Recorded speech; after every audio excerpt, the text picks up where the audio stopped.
Hi, I'm Adita Kulkarni. I'm an assistant professor at SUNY Brockport. I will be presenting Analyzing Aggregate User Behavior on a large multi-platform content distribution service on which I have worked with Raushan Raj, Anand Seetharam, Arti Ramesh, Antonio Rocha, who are from SUNY Binghamton and Fluminense Federal University. Video streaming has become extremely popular in recent years, and video traffic is expected to account for more than 70% of the total internet traffic in the upcoming years. Video on demand streaming services such as Netflix, Amazon, Hulu, and YouTube continue to see a huge increase in consumers globally. These content providers generate a large amount of revenue via user subscriptions and advertisements, which necessitate good quality of experience for user retention. With the advancements in video streaming, such as live video streaming, Ultra HD or 4K videos, augmented reality, virtual reality video streaming, the user expectations for uninterrupted and high quality video service continue to increase. To effectively manage the exponentially growing content and consumer population, as well as to provide higher user quality of service while keeping costs to a minimum, it is critical to investigate user behavior on a large content distribution service.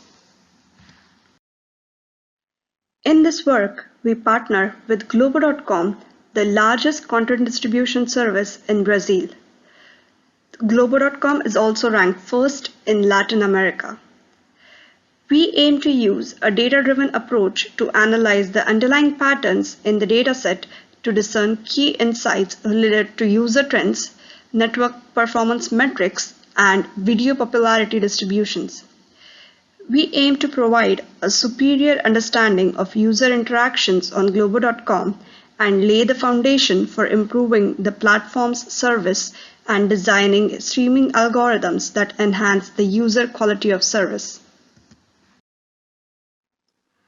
Globo is the largest television network in Brazil that also offers content over the internet via its online platform Globo.com.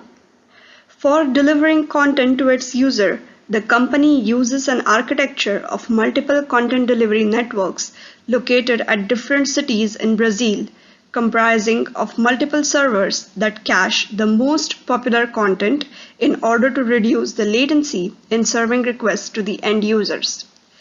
In this work, we analyze the data collected at one specific CDN in the northeast of Brazil, which is located in the state of Ceará.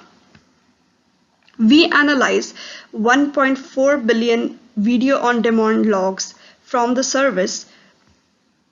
Logs contain information of the video requested by a user and the server's response to it. As the log is collected at the server, our analysis is presented from the server's perspective. The logs span 4 weeks from October 25th, 2020 to November 21st, 2020. Each log consists of the following fields. First, the timestamp, that is the date and the time when the request was served. IP address, which consists of the IP address from where the request was sent. A country code, which is the postal abbreviation code of a country from where the request occurred. Status code, it includes a 3-digit numeric code which decides how the user agent handles the response. A field which states whether it was a cache hit or a miss. Payload, which includes the size of the content in bytes that is returned to the user. Response time, which is specified in milliseconds, and it determines the elapsed time between when the user sent the request and when the request was served. Video identification.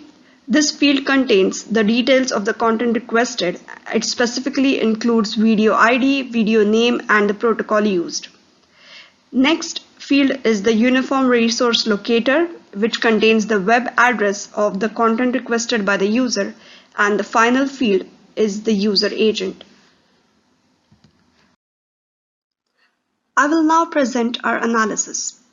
We first study the trends in the requests occurring at the server on an hourly and weekly basis. The figure on the left shows the total number of requests occurring at a particular hour of the day during the month.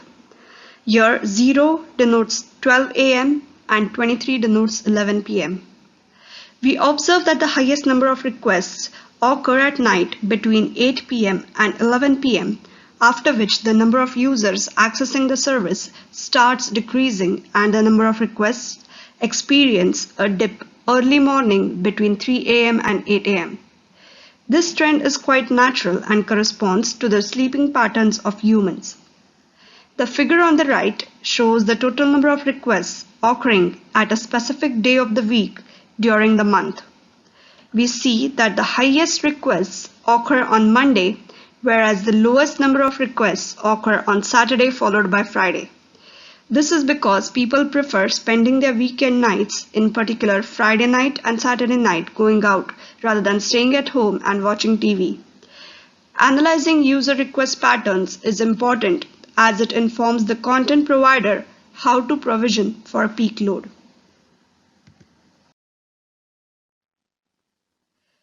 We next analyze the trends in the response time. Response time is the elapsed time between the user requesting a content and the request getting served. It also includes the time taken by the server to search the content in the cache and, if not found, fetch it from the back-end server. Response time is an important metric to analyze in web surfing and video streaming, as low response times, especially while video streaming, could ruin the user experience. Investigating response time is important to improve user engagement and attract more users to use the service. The figure shows the average response time of the requests on an hourly basis. We observe that the average time needed to return contents to the user is between 100 milliseconds and 220 milliseconds. We also observe that the average response time is the lowest between 3 a.m. and 8 a.m. The reason behind this is as we observed in the previous slide, the server experiences a lower number of requests early morning, enabling it to serve the requests faster. Interestingly, we observe that the time required to serve requests is not significantly impacted by the peak load when compared to the rest of the day. We now analyze three key metrics, that is protocol status code and cache hits and misses. Video on demand services deliver videos to clients over Hypertext Transfer Protocol or HTTP. Hypertext Transfer Protocol Secure is an extension of HTTP where the communication protocol is encrypted using transport layer security. This provides confidentiality. Figure A shows the percentage of HTTP and HTTP requests. Interestingly, we observe that around 57% requests are sent over HTTPS, whereas a significant percentage of users, 43%, still stream videos over HTTP. Figure B shows the percentage of different status codes returned for all the requests. We observe that 94.8% requests are successful and have the status code 200 OK.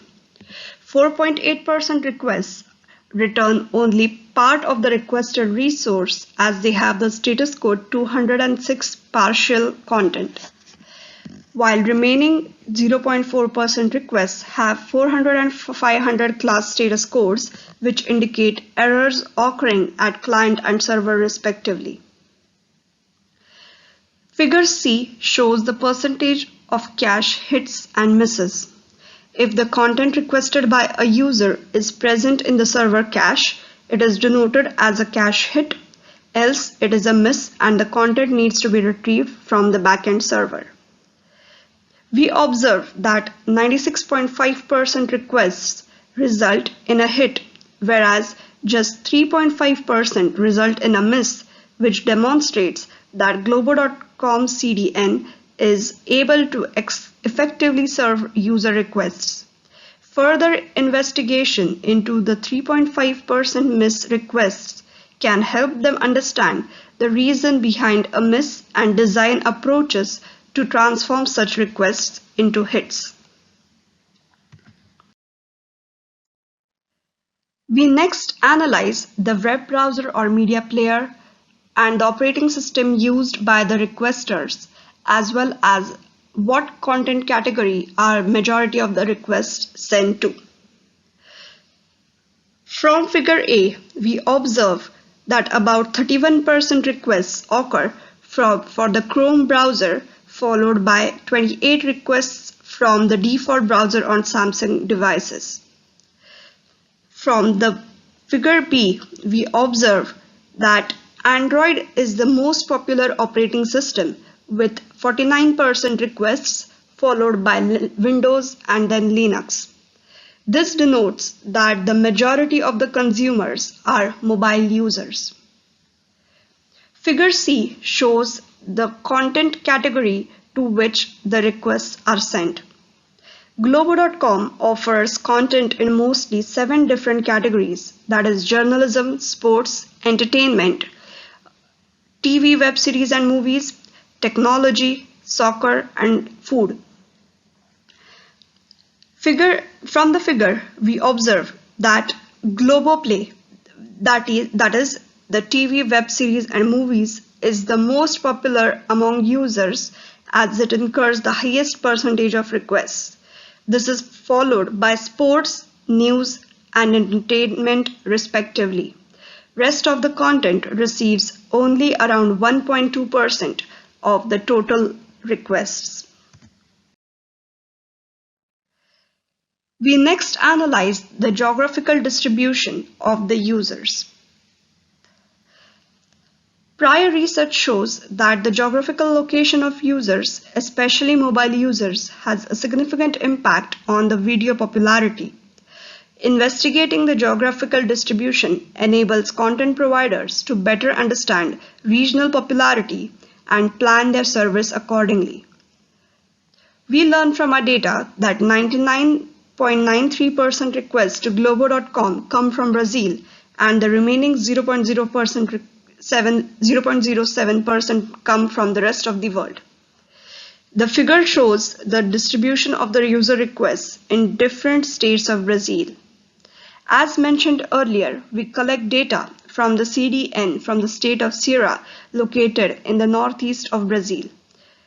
Thus, we observe from our dataset that the top 5 states contributing majority traffic to Globo.com are the states of Ceará, Bahia, Pernambuco, Paraíba, and Maranhão. The remaining states contribute significantly less amount of traffic. We next investigate the video popularity distribution on Globo.com. Figure A shows the CCDF of video requests. We observe from the data that top 10% videos account for 87% of total requests. The content popularity distribution is skewed and follows the power law. Existing research also indicates that power law is widely prevalent in the real-world content popularity distribution. Globo.com can leverage these top 10% videos by caching them closer to the end user to reduce latency. Our analysis can also be used to optimize their caching policies and improve the deployment of CDNs. Video popularity has an important role in video recommendation, and therefore our analysis lays the groundwork to design smarter recommendation algorithms based on the knowledge of popularity changes. We next analyze the size of the content downloaded from the server. We investigate the total bytes downloaded per video as well as the average bytes downloaded per video considering all user sessions. From figure B, we observe that the average size of the data returned for the top 9% videos is greater than 100 MB and up to 1.8 GB. The average size of the content downloaded for all other videos is less than 100 MB. Figure C shows the CCDF of the total number of requests average bytes, and the total bytes downloaded per video. We observed that the popularity of the video is correlated to the total bytes downloaded for that video. That is, the videos with higher number of requests have higher number of total bytes downloaded. In this paper, we analyzed users' behavior on Globo.com, the largest content distribution service in Brazil. We considered user requests made to Globo.com over a period of 4 weeks and investigated the user request patterns and trends in the server's response times. We examined metrics such as protocol, status code, cache hits, misses, user agent, content category popularity, and geographical distribution of users. We finally studied the video popularity distribution and the size of content downloaded. The findings from this paper can be used by Globo.com to make their service more efficient. Thank you.